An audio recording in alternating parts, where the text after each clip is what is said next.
दोस्तों, इस वीडियो में ली गई मालूमात शफकत रसूल की किताब से है। शफकत रसूल पाकिस्तानी सहाफ़ी हैं जिन्होंने सालों की मेहनत से पाकिस्तानी सियासतदानों के छुपे राज अपनी किताब में कलमबंद कर दिए।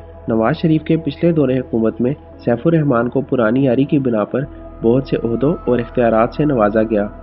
यार लोगों का तो कहना है कि मियां नवाज शरीफ की हुकूमत की बदनामी और बिल आखिर बरतरफी में सैफुर रहमान को मिलने वाले बेपनाह इख्तियारात और उसके नाजायज़ इस्तेमाल ने भी बहुत काम दिखाया। सैफुर रहमान के चेहरे से नकाब उस वक्त उतरा जब उन्होंने उस्मान फारूकी की बदनवानी के पर्दे में इनकी नोखेज बेटी शर्मिला फारूकी पर हाथ डाल दिया।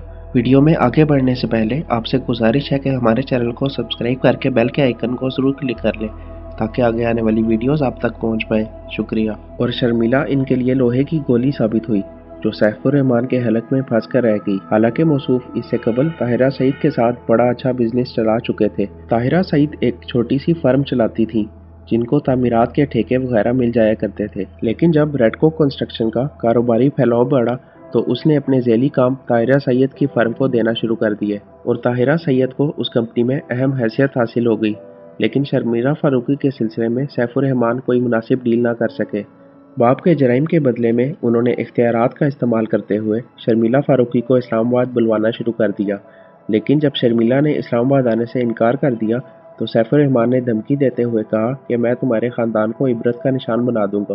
और फिर ऐसा ही हुआ। शर्मिला और उसके वालिद को गिरफ्तार कर लिया गया और शर्मिला फारूकी को अलहदा करके तफ्तीश की गई। इस तफ्तीश के मुतालिक शर्मिला ने इल्ज़ाम लगाया है कि मज़ाहिमत के दौरान मुझे वहशियाना सलूक का निशाना बनाया गया। शर्मिला ने कहा कि 7 मर्दों के दरमियान मैं अकेली एक ही लड़की थी। आप खुद ही सोचिए कि मैं क्या कर सकती थी। शर्मिला ने इल्ज़ाम तो लगाया, अखबारात ने इस पर खूब वावेला भी किया, लेकिन सैफुर रहमान ने इस पर किसी मुनासिब रद्द-ए-अमल का इजहार नहीं किया। हत्ता कि उस वक्त के वज़ीर-ए-आज़म नवाज शरीफ ने भी कोई नोटिस नहीं लिया। शर्मिला कहती हैं कि मुझ पर ये उफ्ताद आन पड़ी तो ख्याल आया कि ये मेरी जंग है जो मुझे खुद ही लड़ना होगी। इससे पहले मेरे साथ ऐसा नहीं हुआ था। मैं दूसरी औरतों से ऐसे वाक़यात सुनती रहती थी और सोचती थी कि ये सब इंसाफ क्यों नहीं मांगती, चीखती चिल्लाती क्यों नहीं। अगर हम अपनी मदद खुद नहीं करेंगे तो कौन करेगा। मैं अगर ये सोचूं कि मेरे वालिद बाहर निकलेंगे और मेरे लिए लड़ेंगे तो क्यों भाई, मैं खुद क्यों नहीं अपनी लड़ाई लड़ती। ज्यादती मेरे साथ हुई है, मैं खुद क्यों ना इन तमाम हालात का सामना करूं। शर्मिला ने कहा कि जिस मुल्क में बेटियों की इज्जत हुकूमती ऐवानों में लुट जाए उस मुल्क में वज़ीर-ए-आज़म को अपने ओहदे पर रहने का कोई हक नहीं। लेकिन ना तो वज़ीर-ए-आज़म ने इस वाक़े पर किसी रद्द-ए-अमल का इजहार किया, ना सैफुर रहमान अपने दामन पर लगने वाले इस धब्बे को मिटा सके।